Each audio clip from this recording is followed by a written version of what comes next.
Morning my dear lovely kids. आज हम हिंदी में पाठ 3 सत्यवादी नरेंद्र पढ़ेंगे। इस पाठ को पढ़ने से पहले मैं आपको इस पाठ का सत्य के बारे में कुछ बताना चाहती हूँ। सत्य बोलने के लिए हिम्मत और साहस होना चाहिए। अपनी गलती को स्वीकार करके अपने साथियों को सज़ा से बचाने के लिए नरेंद्र ने क्या किया, आओ बच्चों इस पाठ में पढ़ें। नरेंद्र एक मेधावी छात्र था। सभी उसके व्यक्तित्व और वाणी से प्रभावित रहते थे। उस दिन मास्टर जी अभी तक कक्षा में नहीं आए थे।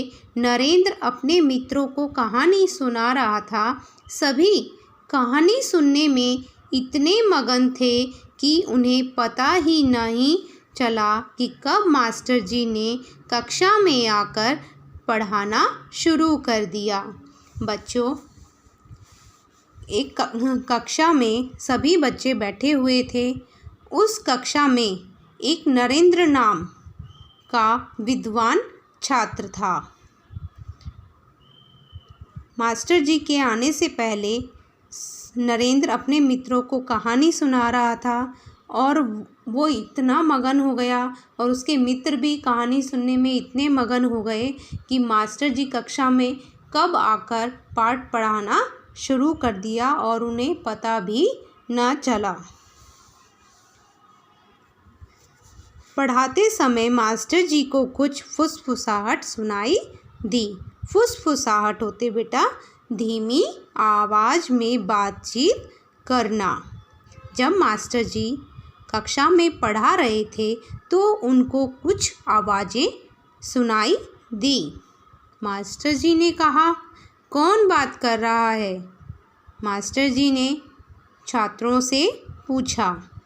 कुछ छात्रों ने नरेंद्र और उसके मित्रों की ओर इशारा कर दिया। मास्टर जी ने उन सभी छात्रों को सामने बुलाया और वे उनसे पाठ से संबंधित प्रश्न पूछने लगे। जब मास्टर जी ने उन सभी छात्रों को जो नरेंद्र के साथ बैठे थे और नरेंद्र भी उनमें शामिल था, उन सभी को अपने सामने बुलाया और उनसे पाठ से संबंधित प्रश्न पूछने लगे। कोई भी छात्र उत्तर न दे सका। मास्टर जी ने वही प्रश्न नरेंद्र से पूछा तो नरेंद्र ने तुरंत सही उत्तर दे दिया। मास्टर जी को विश्वास हो गया कि नरेंद्र पाठ पर ध्यान दे रहा था और बाकी के छात्र ही बातचीत कर रहे थे।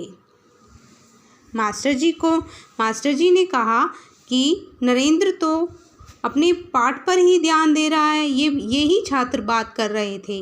उन्होंने उन सभी छात्रों को बेंच पर खड़े हो जाने की सज़ा दी। वे छात्र एक एक करके बेंच पर खड़े होने लगे। नरेंद्र भी आगे बढ़कर बेंच पर खड़ा हो गया। मास्टर जी बोले, तुम बैठ जाओ नरेंद्र, तुमने कुछ नहीं किया। नरेंद्र बोला, नहीं गुरुजी, मुझे भी बेंच पर खड़ा होना होगा क्योंकि मैं ही था जो इन सभी से बातें कर रहा था। तो बच्चों, नरेंद्र ने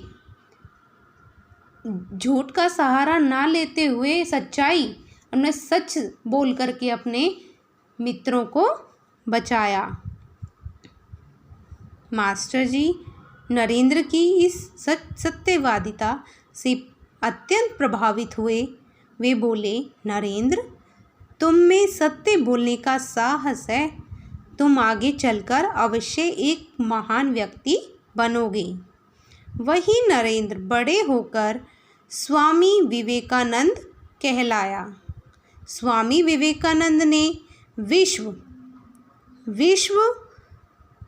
होते बेटा दुनिया में भारत का सिर सदा हमेशा के लिए गर्व, अभिमान और सम्मान से ऊंचा कर दिया। तो बच्चों हमें भी नरेंद्र की तरह सत्य बोलने का साहस होना चाहिए।